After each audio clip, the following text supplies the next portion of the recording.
in tó jẹ́ kọ́rọ̀ yẹn ó lọ bẹ́ẹ̀ ẹ̀yin mùsùlùmí ẹ má gbàtànjẹ́ ẹ̀yin tẹ̀tẹ̀ láwọn èèyàn wá lọ ní ẹ̀yin tẹ̀tẹ̀ ní Dr. Sharaf ẹ má gbàtànjẹ́ o in tọ́rọ̀ yẹn fi lọ bẹ́ẹ̀ ọ̀rọ̀ ń padà sínú Kùránì ni o reconciliation wà ní o ó wá jẹ́ reconciliation abẹ́nú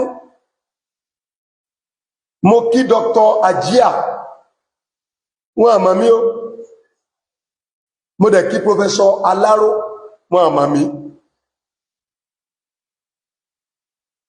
mi èmi àti wọn ò ní àjọ jókòó pọ̀ àjọ sọ̀rọ̀ pọ̀ ìjọ fojú kara ẹni yàtọ̀ sí orí screen rí ṣùgbọ́n àmọ̀ṣẹ́ tí wọ́n ṣe lábẹ́nú pé kí ní jẹ́ bẹ́ẹ̀ Dr. Alaro ṣe gbọ́dọ̀ dúró ń pé kójú ti Professor Alaro ṣe gbọ́dọ̀ rò pé kójú ti Dr. Fadil kójú ti Dr. Sharaf tẹ́ bá rò bẹ́ẹ̀ wọ́n àmọ́ tẹ́ ń ṣe nu wọn ò sì lè rí bẹ́ẹ̀ Dr. Sharaf ṣe lè rò pé kójú ti irú Professor Alaro náà tẹ́ bá fi rò bẹ́ẹ̀ wọ́n àmọ́ tẹ́ ń ṣe nu wọn ò sì lè ṣe bẹ́ẹ̀ Dr. Ajia wọ́n ṣe lè rò pé kójú ti Dr. Sharaf wọ́n mọ̀ pé òkìlítú ìyàwó ma òkìlà taurul abiyat gbogbo àwọn àfáà mọ̀ pé òkìlítú ìyàwó ma òkìlà taurul abiyat so iṣẹ́ lọ lábẹ́nú ni o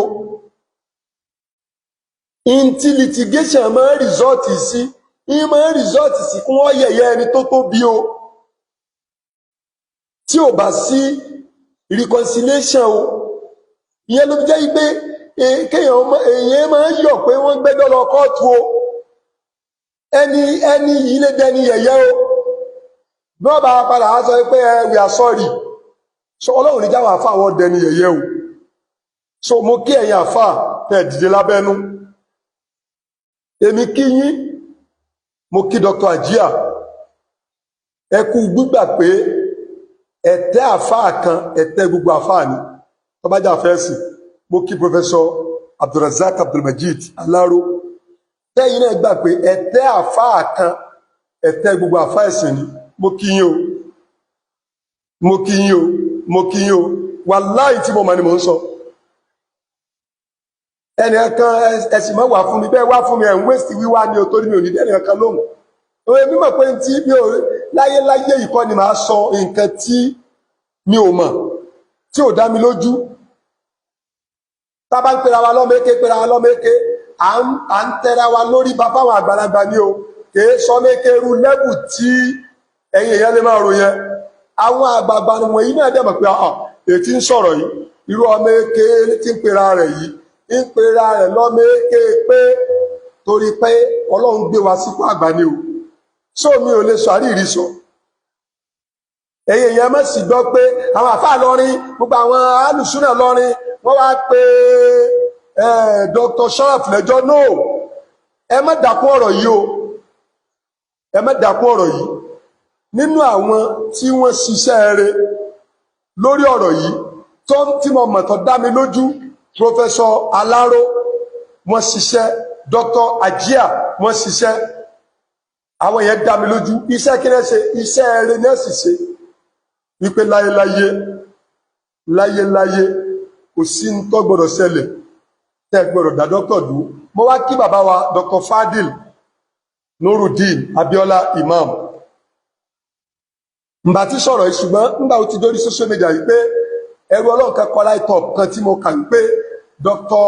Fadil sọ pé ẹ má jòjó ti Dr. Sharaf o ẹ mobilize àwọn lawyers lọ sí Ìlọrin àwọn sanwó ẹ̀ yes ìkànnù tí mùsùlùmí máa ṣe fún mùsùlùmí ni torí pé Dr. Fadil kìí ṣe pé wọ́n ń ta kàngbẹ̀ pẹ̀lú àwọn àfáà súnà lọ́rin ó ṣe é ṣe kí Dr. Fadil ò mọ̀mọ̀ wípé àwọn àfáà súnà lọ́rin ti ń ṣiṣẹ́ lábẹ́nú pé àwọn ọ̀lọ́wọ́ sí pípé Dr. Sharaf lẹ́jọ́ o káwọn tí wá ń lo influence tiwọn náà lábẹ́nú sẹ́ẹ̀dẹ̀mọ̀ pé tó dájú fáfáà súnà ò ní pé kó fi ọwọ́ ọ̀tún ṣe rere kọ́wọ́ sí ọmọmọ̀ torí èyí tẹ́ bá fẹ́ sọ wípé Professor Alaro ò ṣe gbọ́n mo ò ṣe dúró àbí Dr. Ajia mo ò ṣe pé Dr. Fadil pé ẹ má wọ́rí àti ń gbègbèsè nóò ǹgbà tí Professor Alaro àti irú Dr. Ajia tí wọn ò bá lọ́wọ́ sí nínú àwọn tó sáyìn pé ẹ pé Dr. Sharaf lẹ́jọ́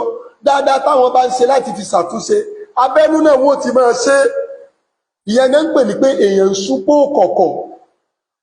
So ẹ̀yọ́ máa yá wa kò sí wàhálà láàrin àwọn àfáà súnà ó nọ́mbà kí wọ́n máa ra gbọ́ra wọn yé díẹ̀díẹ̀ pẹ̀lú ògbó ọlọ́run àsìkò tọ́lọ́run wà á bá níyanjú ẹ̀ ní Dr. Sharafu náà wọ́n jókòó báyìí àwọn Professor Alaro, Professor Fadil, Professor Akorede, Dr. Akorede, Dr. Umran Abdulmajid Eleha, Dr. Fadil, àwọn professor àwọn dàkátìrà wa náà àwọn náà jókòó báyìí pé èrè wo ní bẹ nínú pé Dr. Sharaf wọ́n lọ ilé ẹjọ́ àwọn mùsùlùmí ló wá pè wọ́n lẹ́jọ́ kò sí èrè ń bẹ fún wa ṣùgbọ́n adúpẹ́ lọ́dọ̀ Ọlọ́run wípé ẹnu kèfèrí ọ̀gbà yẹ̀yẹ̀ sí wa torí pé àtigun kìíní àtigun kejì ẹbọ náà ni wọ́n ń try láti terminate so ẹ̀yẹ ẹlẹ́bọ ẹ rí pé ń tẹ̀ ń ṣe kìí ṣe ń tí mùsùlùmí fẹ́ kí wọ́n pè mọ́hun rárá ìyẹn làwọn Ìlọrin fi yarí pé ẹbọ ẹ mọ̀ pé mọ́ wa kìí ṣọ̀nà yìí ni Dr. Fadil náà ni Dr. Sharaf náà fi pé ẹbọ níbẹ̀ yẹn àkọ́wá jẹ́ pé bẹ́ẹ̀ ni wọ́n yóò rí bẹ́ẹ̀ o ajẹ́ wípé igun kìíní àti igun kejì ẹbọ náà ni wọn ò fẹ́ kó wà nínú ẹrù àwa mùsùlùmí